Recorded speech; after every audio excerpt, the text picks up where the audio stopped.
Bonjour, c'est votre sœur Marie, que le Seigneur vous bénisse abondamment. Au nom de Jésus-Christ de Nazareth, Amen. Je vous envoie beaucoup d'amour dans le nom de Jésus. Vous savez, Dieu peut vous révéler des choses sans pour cela que vous soyez prophète.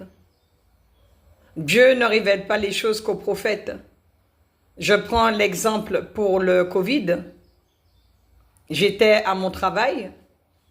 J'étais en caisse puisque je travaille dans le commerce.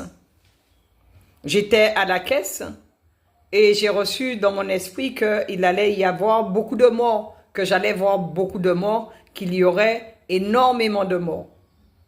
Et je ne savais pas pourquoi je recevais ça dans mon esprit, je ne comprenais pas pourquoi le Saint-Esprit me parlait de ça. Et je l'ai partagé avec une sœur en Christ. Et je lui ai dit, tu sais, j'étais derrière la caisse et d'un seul coup, le Saint-Esprit m'a parlé, j'ai reçu dans mon esprit qu'il allait y avoir beaucoup de morts en Guadeloupe, que j'allais voir beaucoup de morts. Je ne comprends pas pourquoi le Seigneur me dit ça. Et quelque temps après, il y a eu le Covid. Et il y a eu énormément de morts pendant le Covid. En Guadeloupe, il y a eu beaucoup de morts en Guadeloupe. Nous avons perdu beaucoup de personnes. Et c'est après que j'ai compris que c'était du Covid que le Seigneur me parlait. Amen. Dès que vous êtes enfant de Dieu et que vous avez une relation personnelle avec le Seigneur, et que vous êtes vraiment consacré à Dieu, le Seigneur vous révèle les choses. Maintenant, vous pouvez avoir un don prophétique aussi. Vous pouvez avoir un ministère prophétique aussi. Mais Dieu ne parle pas qu'aux prophètes. C'est pas parce qu'on reçoit les choses dans notre esprit que nous sommes forcément prophètes ou prophétesses.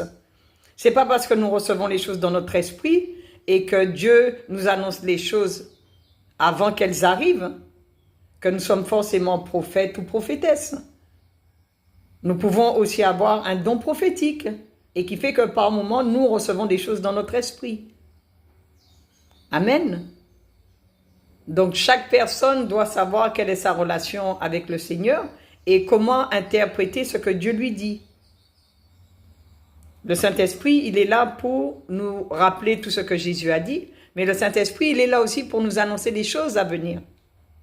Donc, à partir du moment que nous sommes enfants de Dieu consacrés, déterminés, qui marchent dans la droiture, dans la sainteté avec le Seigneur, quand on a une relation avec le Seigneur, eh bien, le Seigneur nous parle dans notre esprit et nous annonce les choses à venir.